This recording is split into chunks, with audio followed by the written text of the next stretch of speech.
This episode is brought to you by Glorify, the #1 Christian daily devotional app. Everything around us changes. God doesn't. That's why I love Glorify's 21-day challenge. It helps me build a simple habit of meeting with God every day. No pressure, just consistency. With Glorify, you can start your morning by reading the Bible passage of the day, diving into Glorify's daily devotional, and wrapping up with an immersive experience called Daily Walk with God.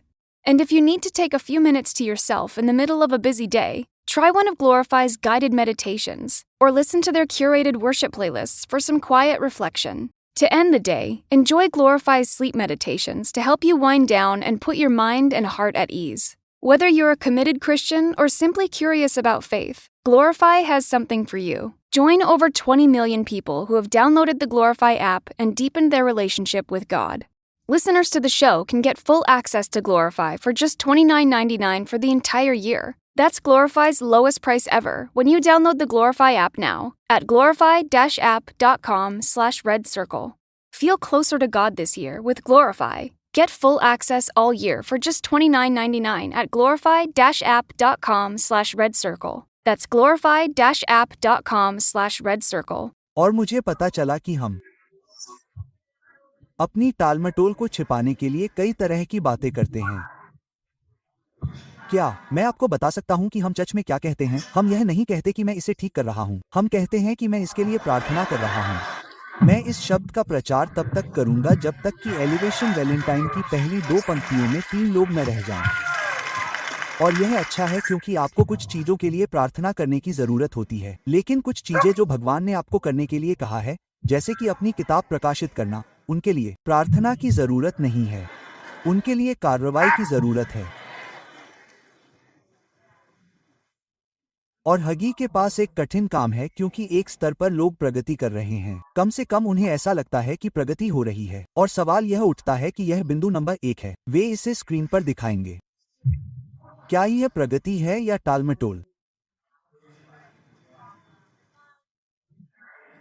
क्योंकि जाहिर तौर पर यहूदा के उपनगरों में कुछ वाकई अच्छे उपखंड बन रहे थे। निर्वासितों को बेबीलोन से वापस आए 20 साल हो गए थे और यह भगवान की ही देन थी, है ना? मेरा मतलब है, उन्हें नहीं पता था कि वे कभी वापस आएंगे या नहीं। और जब फारसी सेना ने बेबीलोन के इलाके को वापस ले लिया, तभी वे वापस आकर अपनी मातृभूमि का पुनर्निर्माण कर पाए। और जब वे पहली बार वापस आए, तो उन्होंने सोचा कि वे मंदिर का पुनर्निर्माण करेंगे क्योंकि यह नष्ट हो गया था। यह परमेश्वर की उपस्थिति के लिए उसके लोगों के बीच प्रकट होने का प्रमुख स्थान था ताकि उसका निवास स्थान हो। आप और मैं समझते हैं कि अब यह मंदिर एक भौतिक इमारत नहीं है, बल्कि यह आप और मैं हैं, पवित्र आत्मा का मंदिर जहां परमेश्वर निवास करता है और जहां परमेश्वर रहता है। लेकिन इस स्थान के पुनर्निर्माण के बीच जहां परमेश्वर ने अपनी उपस्थिति को निवास करने के लिए नियुक्त किया था, उनकी दृढ़ता में कुछ कमी थी। या शायद ऐसा था कि वे विचलित हो गए थे। और इससे मुझे लोगों की सेवा करने और उन्हें चुनौती देने और उन्हें परमेश्वर के स्तर तक ऊंचा उठाने में बहुत मदद मिली है, क्योंकि अक्सर लोग जानबूझकर अवज्ञाकारी नहीं होते हैं, वे बस विचलित होते हैं। आप मेरा क्या मतलब समझ रहे हैं? मुझे नहीं लगता कि लोग हमेशा अवज्ञा में रहने का फैसला करते हैं। कभी कभी जीवन ऐसे परिदृश्य बनाता है। और यही वह है जो हेगाई ने कहा था। उन्होंने कहा, तुम में से हर कोई अपने अपने घर में व्यस्त है। मुझे लगा कि यह एक दिलचस्प वाक्य था कि उन्होंने कहा कि तुम अपने अपने घर में व्यस्त हो। उन्होंने यह नहीं कहा कि वे बुरे लोग थे, बस ये कहा कि वे व्यस्त लोग थे। कभी कभी आप अपने जीवन में ऐसे संघर्ष कर रहे होते हैं जिन्हें आप समझ नहीं पाते हैं, लेकिन आप सीधे तौर पर उस समस्या के स्रोत को नहीं समझ पाते हैं। जैसे कि हग्गी के दिनों के लोगों के साथ हुआ था। उन्होंने कहा, तुम निराश हो, है ना? मुझे पता है तुम निराश हो। अगस्त का महीना है। अंजीर, अंगूर और अनार का मौसम है। और तुमने खूब बीज बोए, लेकिन जब तुम फसल लेने गए, तो तुम्हारी उम्मीद का आधा ही निकला। क्या तुमने कभी किसी चीज या व्यक्ति में निवेश किया है? जब मैं आगे कुछ कहूं तो मेरी आंखों में आंखें डालकर देखना और ये सोचना कि मैंने इतना कुछ कैसे लगाया और फिर भी इतना कम कैसे पाया। क्या तुमने कभी ऐसा किया है? यह हग में एक सीन है दोस्तों। याद रखना ये खास लोगों के लिए एक खास शब्द है, लेकिन मुझे लगता है कि इसका हर जगह इस्तेमाल किया जा सकता है और यह एक शाश्वत सत्य है कि जब तुम अपनी प्रक्रिया की शुरुआत ईश्वर को केंद्र में रखकर नहीं करते हो तो उसका अंत हमेशा निराशा में ही होगा। और इससे कोई फर्क नहीं पड़ता कि तुम उसमें कितनी ऊर्जा लगाते हो या तुम्हारे पास कितनी प्रतिभा है या तुम अपने प्रयासों में कितने ईमानदार हो। मैं तुमसे कह रहा हूं, मैं अमीर लोगों, मशहूर लोगों, बड़ी हैसियत वाले लोगों के साथ बैठा हूं, लेकिन उन्हें कोई संतुष्टि नहीं मिली। बहुत समृद्धि थी लेकिन शांति नहीं थी, क्योंकि कोई भी प्रक्रिया जो ईश्वर से शुरू नहीं होती, उसका अंत निराशा में ही होता है। इसे लिख लें, इसे अपने बच्चों को सिखाएं, इसे अपने आईने पर लगाएं। कोई भी प्रक्रिया जो ईश्वर से शुरू नहीं होती, उसका अंत निराशा में होता है। आप बहुत बोते हैं और काटते कम हैं। आप कपड़े पहनते हैं, लेकिन आप थके नहीं होते। आप पीते हैं, पीते हैं, पीते हैं, पीते हैं, पीते हैं। This episode is brought to you by Glorify, the #1 Christian daily devotional app. Everything around us changes. God doesn't. That's why I love Glorify's 21-day challenge. It helps me build a simple habit of meeting with God every day. No pressure, just consistency. With Glorify, you can start your morning by reading the Bible passage of the day, diving into Glorify's daily devotional, and wrapping up with an immersive experience called Daily Walk with God. And if you need to take a few minutes to yourself in the middle of a busy day, try one of Glorify's guided meditations, or listen to their curated worship playlists for some quiet reflection. To end the day, enjoy Glorify's sleep meditations to help you wind down and put your mind and heart at ease. Whether you're a committed Christian or simply curious about faith, Glorify has something for you. Join over 20 million people who have downloaded the Glorify app and deepened their relationship with God. Listeners to the show can get full access to Glorify for just $29.99 for the entire year. That's Glorify's lowest price ever when you download the Glorify app now at glorify-app.com/redcircle. Feel closer to God this year with Glorify. Get full access all year for just $29.99 at glorify-app.com/redcircle. That's glorify-app.com/redcircle. पीते हैं, लेकिन आपके पास अथाह पानी है और ईश्वर द्वारा आपको दिए गए आशीर्वाद भी। क्या मैं इसे इस तरह कह सकता हूँ? खोखले होंगे।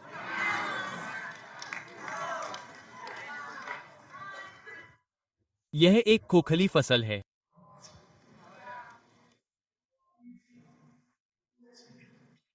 और जब लोग अपने घर बनाने में व्यस्त थे, अपने शरीर बनाने में व्यस्त थे, अपने सपने बनाने में व्यस्त थे, अपने भविष्य की योजना बनाने में व्यस्त थे, तो उन्होंने ईश्वर की उपस्थिति को नजरअंदाज कर दिया। मैं इस संदेश के बारे में प्रार्थना कर रहा था। मैंने कहा, भगवान, मैं इसका प्रचार नहीं कर सकता। मैं उन्हें बुरा महसूस नहीं कराना चाहता। उनका जीवन पहले से ही काफी कठिन है। उद्धरण चिन्ह। और भगवान ने मुझे वो बताया जो मैंने नहीं सुना था। ये बस मेरी धारणा है। ठीक है, तो चलिए इसे अभी सीधे कर लेते हैं। लेकिन मुझे जो धारणा मिली है वो ये है कि अगर आप कभी भी ये संबंध नहीं बना पाते हैं, तो आप लगातार हताशा की स्थिति में रहेंगे और सोचेंगे कि मैं इतना कुछ क्यों कर रहा हूं और इतना कम क्यों पा रहा हूं। मैं पूरी रात मछली क्यों पकड़ रहा हूं और कुछ भी नहीं पकड़ पा रहा हूं। पीटर के साथ भी यही हुआ था, आप जानते हैं। पूरी रात मछली पकड़ता रहा, कुछ नहीं पकड़ा। लेकिन जिस पल उसने अपनी नाव यीशु को दी, उसकी सबसे बड़ी समस्या जाल टूटने की थी। क्योंकि फसल का जिम्मा भगवान के पास है। हाँ, सफलता का एक निश्चित हिस्सा है और जीवन का एक निश्चित हिस्सा है जिस पर आपका नियंत्रण नहीं है। आप तय कर सकते हैं कि कितना बोना है, लेकिन तत्वों के सहयोग के बिना यह केवल इतना ही बढ़ेगा। यह सीखने में थोड़ा समय लगता है कि आप अपनी मानवीय शक्ति से वो सब कुछ कर सकते हैं जो आप जानते हैं कि एक खुशहाल जीवन की गारंटी के लिए करना है। लेकिन जीवन का एक निश्चित आयाम है जो आपके नियंत्रण से बाहर है। अपने पड़ोसी को छुओ, कहो, इसे मत उड़ाओ। उद्धरण चिन्ह, उद्धरण चिन्ह। ये लोग हैं। 20 साल हो गए। मैं समझता हूँ वे बेबीलोन से वापस आए हैं। वे वास्तव में एक ऐसी जगह पर वापस जाने की कोशिश कर रहे हैं जो इतनी तबाह हो चुकी है। वे अपने शहरों में बस रहे हैं। शायद 2 साल, शायद 5 साल। लेकिन 20 साल हो गए हैं। अब 20 साल हो गए हैं, जो मेरे लिए एक बड़ी संख्या है। मैं आपको बताता हूँ क्यों। इस गर्मियों में मैं वापस जा रहा था और कुछ ऐसे उपदेश देख रहा था जिसने मुझे प्रचारक बनने के लिए प्रेरित किया। वे सभी यूट्यूब पर हैं और यह अच्छा है क्योंकि मुझे उनके लिए भुगतान नहीं करना पड़ता है। मैं अब उन्हें बूटलेग कर सकता हूँ और मैंने कब का कैसेट टेप खो दिया है, लेकिन वे सभी अब ऑनलाइन हैं और इसलिए मैं अपने कुछ पसंदीदा प्रचारकों को ऑनलाइन देख रहा था जो मुझे एक लड़के के रूप में प्रेरित करते थे। ये मेरे हीरो थे। मैं उन्हें सिर्फ 16 साल के स्टीफन से संपर्क करने के लिए देख रहा था जो ब्लॉक के आसपास उनके साथ घूमता था। वॉकमैन और मैं प्रचारकों के साथ प्रचार करते थे और मैं एक काल्पनिक माइक्रोफोन पकड़ता था। मैंने बहुत कुछ कह दिया है, ठीक है। और मैं उन्हें प्रचार करते हुए सुन रहा था और मैं उन्हें यूट्यूब पर देख रहा था और मैंने सोचा, यार ये लोग मुझे बहुत बड़े लगते हैं। और फिर मैंने कुछ गणित किया और मुझे एहसास हुआ कि जब मैं 16 साल का था तब जिन लोगों को मैं देखता था वे उस समय मेरी उम्र के थे। ठीक है, जितनी मैं अब हूं। आप टूटे दिल के बारे में बात करते हैं, आप एक वेकअप कॉल के बारे में बात करते हैं क्योंकि देखिए, मुझे अभी भी ऐसा लगता है कि मेरे पास इतना समय है। आप जानते हैं, मुझे अभी भी ऐसा लगता है कि हम अभी शुरुआत कर रहे हैं। चर्च अभी शुरू हो रहा है। मेरा मतलब है, मेरे दिमाग में यह अभी भी आईपीओ है। लेकिन यह मेरे लिए एक वेकअप कॉल था कि यह एहसास हुआ कि वे उस समय आपके लिए क्या थे, आप आज किसी के लिए हैं। दूसरे शब्दों में, आपके पास बर्बाद करने के लिए समय नहीं है। अपने दूसरे पड़ोसी को छुएं, कहें, इसे बर्बाद मत करो, आपके पास केवल इतना समय है। उद्धरण चिन्ह। और मुझे पता है कि तुम खुद से कहते रहते हो, एक दिन हम इसे जरूर करेंगे, और मैं इसे करने की कोशिश कर रहा हूँ, लेकिन हो सकता है कि एक दिन तुम पाओ कि तुम्हारी ताकत खत्म हो रही है। तुम्हारे दिल में क्या करने को है, तुम्हें इसे अभी कर देना चाहिए। तुम्हारे कुछ पड़ोसी कहते हैं, अभी कर दो, कॉकडूडल करो। यह तुम्हारे लिए खतरे की घंटी है। वो 20 साल पहले की बात है। अगर हमें इसे बनाना है, तो हमें इसे अभी बनाना होगा। लेकिन कभी कभी शैतान तुम्हें बताएगा कि तुम धैर्य रख रहे हो जबकि वास्तव में तुम टालमटोल कर रहे हो। और अगर वह तुम्हें टालमटोल को धैर्य समझने पर मजबूर कर देता है, तो वह तुम्हें उस आशीर्वाद से वंचित रख सकता है जो तुम्हारी आज्ञाकारिता के दूसरी तरफ है।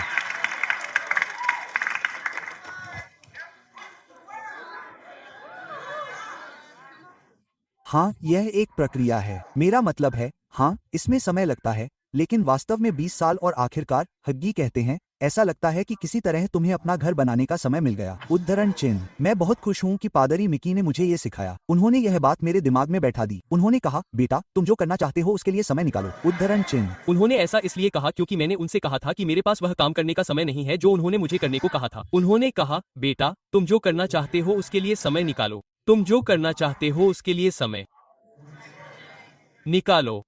तुम उसमें जोश और ऊर्जा भरो। उद्धरण चिन्ह, उद्धरण चिन्ह। अगर मैं तुम में से कुछ लोगों को परमेश्वर की सेवा में वही ऊर्जा लगाने के लिए प्रेरित कर सकूं जो तुम पाप में लगाते हो, हम संयुक्त राज्य अमेरिका के हर काउंटी को बदल देंगे।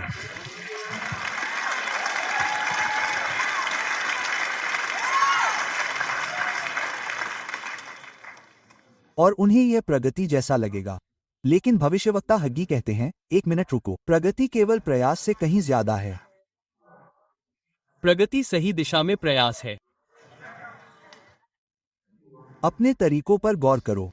अपने तरीकों पर गौर करो। उद्धरण चिन्ह। वह एक विशद वर्णन में आता है। जब मैं इसे पढ़ रहा था तो यह बहुत आधुनिक लग रहा था। मुझे नहीं पता कि आपका भी ऐसा ही अनुभव रहा है या नहीं, क्योंकि मैंने उन सभी स्ट्रीम और फीड के बारे में सोचा जिनमें हम रहते हैं। और जब उसने कहा कि तुम खाते हो और कभी संतुष्ट नहीं होते और स्क्रॉल करते हो और कभी मनोरंजन नहीं करते, तो उसने ऐसा नहीं कहा, लेकिन इसने मुझे यही याद दिलाया। उसने कहा, तुम YouTube पर हो और अब तुम बिल्ली के वीडियो में हो और तुम्हें यह भी नहीं पता कि तुम कैसे आ गए। मैं माइनक्राफ्ट ट्यूटोरियल पर कैसे पहुंच गया।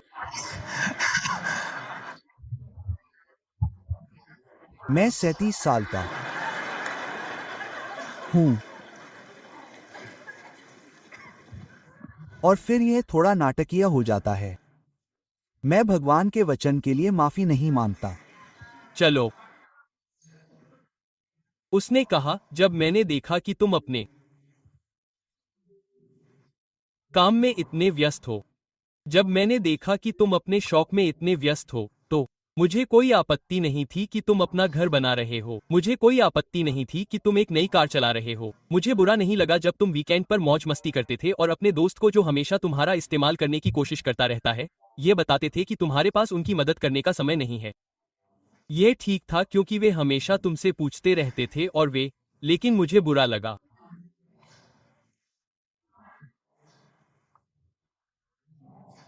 कि तुम ये भूल गए कि वास्तव में क्या महत्वपूर्ण है।